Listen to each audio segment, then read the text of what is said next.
ये रहे divorce papers. अब आर्यमन सर ने भी इस पर साइन कर दिया है। क्या बोल रही हो कृष्णा? आर्यमन ने डिवोर्स पेपर साइन कर दिए?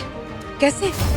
कृष्णा के सामने आ गया मोहिनी का सच। भाई हम देख ही रहे हैं किस तरीके से यहाँ पर कृष्णा लगी हुई है मोहिनी का सच पता करने में कि उस दिन हुआ क्या था कि आर्यमन के ऊपर उसने इतना बड़ा इल्जाम लगा दिया। मैं बताता हूँ माँ, बहुत सोचा मैंने, इसके अलावा कोई ऑप्शन नहीं बचा मेरे पास। पर बेटा, कृष्णा को तो मैं पहले ही खो चुका हूँ, अब इसकी नजरों में और नहीं गिरना चाहता मैं। अगर कृष्णा चाहती है कि मोहिनी से शादी करके मैं उसके बच्चे को अपना नाम दूं, और यहाँ पर आर्यमन ने भी मना किया ना कि भाई मैंने ऐसा कुछ भी नहीं किया था और मुझे होश ही नहीं है कि क्या हुआ था। और यहाँ पर कृष्णा के हाथ वो लाल साड़ी भी लग जाती है मोहिनी के रूम में, तो उसको तो मैं यही करूंगा। मुझे नहीं चाहिए आपकी भीख, और ऐसी शादी का क्या फायदा जिसमें आपकी खुशी ना हो। आप तो मुझे कभी दिल से अपनाएंगे भी नहीं। बिल्कुल सही कहा तुमने। समझ में आ जाता है कि कुछ ना कुछ तो चक्कर है और यहाँ पर ये प्रॉपर्टी के लिए या कुछ और चक्कर के लिए फायदा उठा रही है। यहाँ पर हम देख ही रहे थे कि केतन के साथ मिलकर वो नहीं अपनाऊंगा तुम्हें मैं, क्योंकि कृष्णा मेरे दिल में थी, है और हमेशा रहेगी।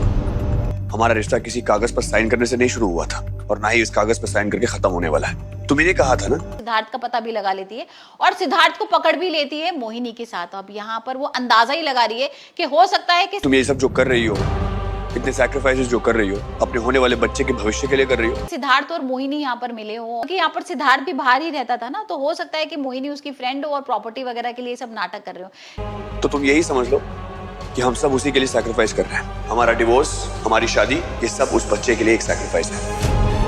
लेकिन अब भाई एंट्री हो जाएगी यहाँ पर अनुराधा की। हमने देखा था ना, अनुराधा पहले शुरू वाले एपिसोड्स में आई थी और किस तरीके से यहाँ पर जो मोहन था वो अनुराधा से बहुत इन्फ्लुएंस था और उसी की तरह बनना चाहता था और इसी वजह से उसने ऑपरेशन भी कराया था और सिद्धार्थ ने इन सब चीजों का फायदा उठाया था। अब भाई हम देख रहे हैं कि अनुराधा बाहर थी और यहाँ पर इंडिया आ रही है। यहाँ पर फोन किया है उसने, कृष्णा को फोन करती है और मोहिनी फोन उठा लेती है और मोहिनी को पता लगता है अरे ये तो इंडिया आ रही है और यहाँ भाई सारा सच बताने वाली है और वो बहुत डरने लगती है। सिद्धार्थ के पास जाती है और ये लोग प्लान करके बनाते हैं कि एक काम करते हैं, हम कृष्णा के फोन से ही ना उसको बुलाएंगे किसी जगह और यहाँ पर उससे पहले बात करेंगे, अगर वो नहीं मानेगी तो फिर इसकी जान ले लेंगे। और यही होता है। यहाँ पर पहले ना सिद्धार्थ और मोहिनी मिलकर उसको धमकी वगैरह देते हैं, उसको समझाते हैं कि भाई तुम कुछ भी मत बोलना, मोहन का सच नहीं बताना, लेकिन अनुराधा ऐसा नहीं करती और यहाँ पर जो मोहिनी है ना वो उसकी जान ले लेती। तो देखेंगे कि कृष्णा इनका पीछा कर रही थी, क्या कृष्णा के सामने ये सच आ जाएगा? क्योंकि अगर कृष्णा के सामने अनुराधा का सच आ गया ना तो सारा भांडा फूट जाएगा और पता लग जाएगा कि मोहिनी और सिद्धार्थ की क्या प्लानिंग थी और ये सारी चीजें वो प्रॉपर्टी के लिए कर रहे थे।